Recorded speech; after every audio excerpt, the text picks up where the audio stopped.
Hello everyone, so this is my take on Chloe's Have Mercy music video. We're going to be talking about some symbolism, some commentary stuff, and just, an overall review, so let's get into it. Okay, so we see Chloe's name in Greek letters. It's like pseudo-Greek letters, and it references this Greek sorority thing happening throughout the music video.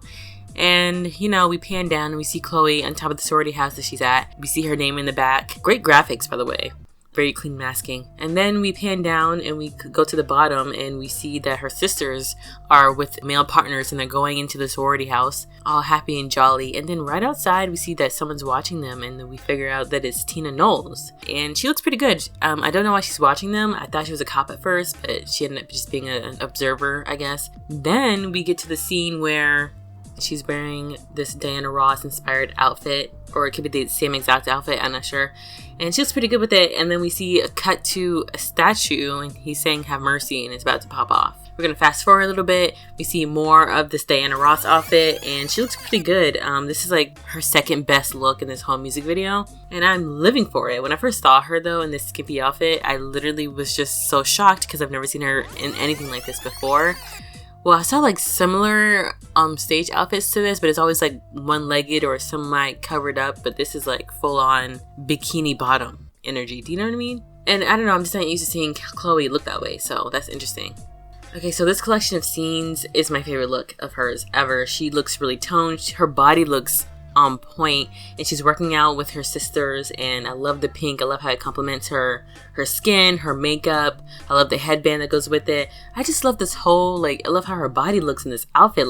This is the number 1 look of the video, hands down. I can't. This is where it starts to get a little raunchy because the moves that these girls are doing are very suggestive. That's all I gotta say. It was too much for me, but I don't know about you guys. Okay, so the next group of scenes, I started changing the editing to similar scenes being right next to each other, so it's gonna be a group of the same scenes happening. So we get to the boys, and apparently there's a sorority or a frat house across the street with a diverse group of boys, and they're really distracted by the girls they see across the way, which is obviously the intention of the girls. I'm thinking throughout this whole music video that the sorority girls have been seducing these boys this whole time. I know I'm really slow, I just caught onto it. So the boys, it seems like they've been trickling into the sorority house all day, which kind of makes me think, is this like a brothel? Because we all know what's going on in that sorority house. It's like sex, body, yaddy, yaddy, yaddy. If they're going in there all throughout the day, are they constantly having sex there? Kind of reminds me of a brothel. And how is it that no one is finding out what the hell's going on in the sorority house? I mean, boys are missing. They're going to one house literally across the street all hours of the day. Is it really this hard? Come on, Miss Lawson. Okay, so now we're on to the compilation of the Diana Ross look. Chloe looks freaking fire here. It's my second best look of the music video. Her face is beat. She's really feeling herself. And I can feel it. She's giving, and I am receiving. Okay, so this next batch of scenes is her in the same hallway, but in a black dress with a black headpiece. I was not feeling this look at all. I don't know. I didn't like the silhouette. I didn't like the headpiece. It kind of reminds me of Lisa from How You Like That. I was like, why is it so long? Why does it look that way? I don't know, I just wasn't feeling it. Yeah, I don't know why this look was in here, and the scenes here were so long, and I'm just like, this look is not it. Why is there so many scenes of her in this dress? Okay, so now we're on the orgy bed scene. So Chloe's lying in bed with her sorority sisters, and they're touching each other, and they make this 9-point star, which I actually looked up, and in some cultures it means unity, and there's some dark meanings attached to it, meaning brainwashing or mind control, which is really weird.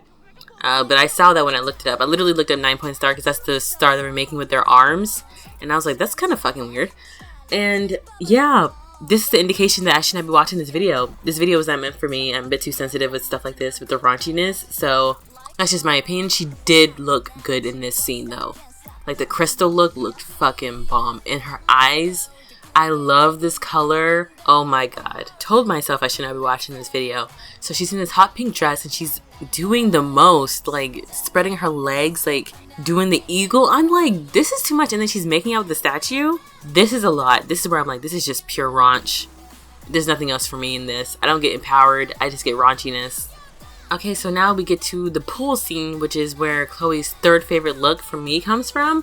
And she's dancing with her girls, and she's in lingerie along with the other sisters. And I love this scene. It is giving very much orgy. We do see statues all around them, and you're like, what is with all these statues? But I do like how they dance in sync, and we see how all the guys are like sitting in the pool and they're looking brainwashed. You know, a reference to that 9-point star. Maybe I'm just reaching a bit, but anyways, the guys are seduced, beguiled, all the good stuff. They can't take their eyes away, and the girls are just eating it all up. Okay, so the next scene that we see is Chloe seducing this boy in this red dress, silver headpiece getup, and she looks really good in this one too. Listen, as soon as I saw that maze, it gave me Harry Potter vibes. I'm like, this guy's about to be Cedric Diggory. Like, I'm sorry, like it's the end for him. And then we get into the demonic possession scene. This scene really turned me off in the whole music video. I know some people love it and they were eating it all up, but y'all, I saw this scene and I was like, what in the demon possession is this? I didn't get it at all. Some people were saying, yeah, eat it, sound off, Chloe. And I was just like, this ain't working for me. Like I said, that reminds me of that time in the Michael Jackson music video, during Diana, the extended music video, where he went outside and started hitting the car and like doing all these yelps and like had a moment. And I'm like, I'm not feeling it. It's not for me. It was for you. I'm glad it's not for me. It was a bit too dark. I was like, and it went on for forever. I'm like, what the fuck is going on? But yeah, that's what I thought when I saw it. I was like, oh, what the hell?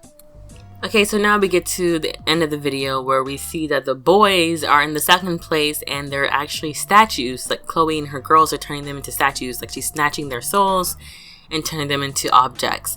And yeah, it's a pretty interesting premise. A lot of people were thinking that she was like a Medusa because she was turning the boys into stone. Which is like, yeah, pretty spot on. It took me a while to get a hold of like what the story was because I was not paying attention the first time around. And you know, all in all, watching this video, it wasn't giving for me. Mainly because I didn't want Chloe to go down this very raunchy, hypersexualized route because I don't know if you guys noticed, but during 2020 and 2019, we've been getting a lot of images of black women being super hypersexualized, and they're doing it all in the name of self-empowerment, girl power, and that all could be true, but female empowerment doesn't only reside in sexuality, and I'm tired of seeing this same aesthetic everywhere. So with Chloe, I was hoping she wouldn't be as raunchy as her contemporaries. I was hoping she would go less mainstream, but I do understand that she wants to shock people. She wants to make a statement. She wants to turn heads. But for me personally, her going down this route, it's like you always have to top yourself, and you're gonna get a lot of backlash. And I guess you could say, who cares? If the haters don't get it, they don't get it. But I mean, when you're already on this level of sexualization and you just trying to top it, I mean, I don't see it ending well. And I wish she would just go more the horror route if that was the, like, I know she went dark with Chloe and Halle in Ungodly Hour, but I mean, I really did not want to see more images of hypersexualized black women. That's just me personally. If you think of something different, please sign off in the comments below. That's just my opinion. Thank you so much for watching. Please comment, like, subscribe, all that good stuff. Okay, bye-bye.